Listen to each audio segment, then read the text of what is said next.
On November 21, 2024, at the crossroads of history and catastrophe, a missile launched from the Russian steppes marked an ominous escalation in the war that has gripped Eastern Europe for nearly 3 years. This missile was no ordinary weapon. It was an intercontinental ballistic missile ICBM, capable of carrying catastrophic payloads across continents.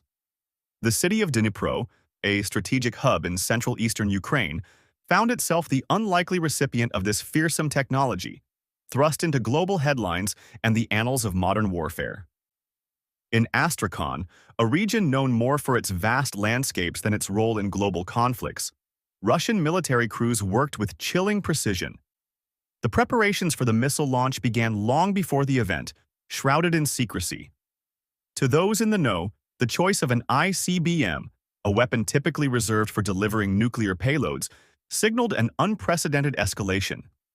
The missile's launch lit up the pre-dawn sky, an eerie beacon of technological might and human desperation. Hundreds of kilometers away in Dnipro, the night was calm. Citizens, long accustomed to the wail of air raid sirens, had fallen into a rhythm of uneasy sleep and survival. That rhythm was shattered as sirens blared once more, their mechanical cry urging families to seek shelter. Parents bundled their children into basements, the cold concrete walls a feeble barrier against the impending storm. In the military command centers of Ukraine, alerts were lighting up. Radar operators identified the missile's trajectory, their screens filled with data points that spelled impending disaster. Orders were issued swiftly. Anti-aircraft defenses, bolstered by NATO support in recent months, prepared for action. The missile's descent was swift and brutal. Unlike the cruise missiles intercepted by Ukraine's air defenses, the ICBM evaded destruction. It struck near a critical infrastructure hub in Dnipro, unleashing a force that rippled through the city. Witnesses described the ground shaking as though the earth itself were retaliating against the violence. Flames engulfed the area, and plumes of smoke darkened the sky. Emergency services rushed to the scene, navigating debris-strewn streets to rescue the injured and contain the destruction.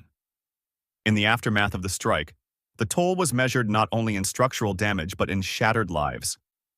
Families mourned loved ones, while others searched desperately for those unaccounted for.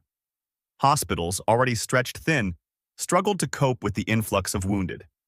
Volunteers and medical personnel worked tirelessly, their faces etched with fatigue and determination. News of the ICBM's use spread rapidly, igniting debates and fears in capitals worldwide.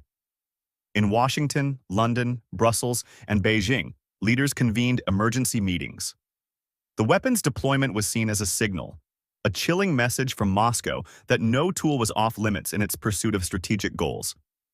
NATO allies, already grappling with the implications of Ukraine's use of US-supplied long-range missiles days earlier, faced renewed pressure to respond decisively.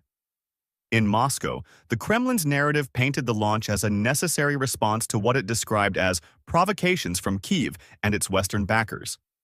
The justification fell on deaf ears in much of the international community, where the move was widely condemned as a reckless escalation.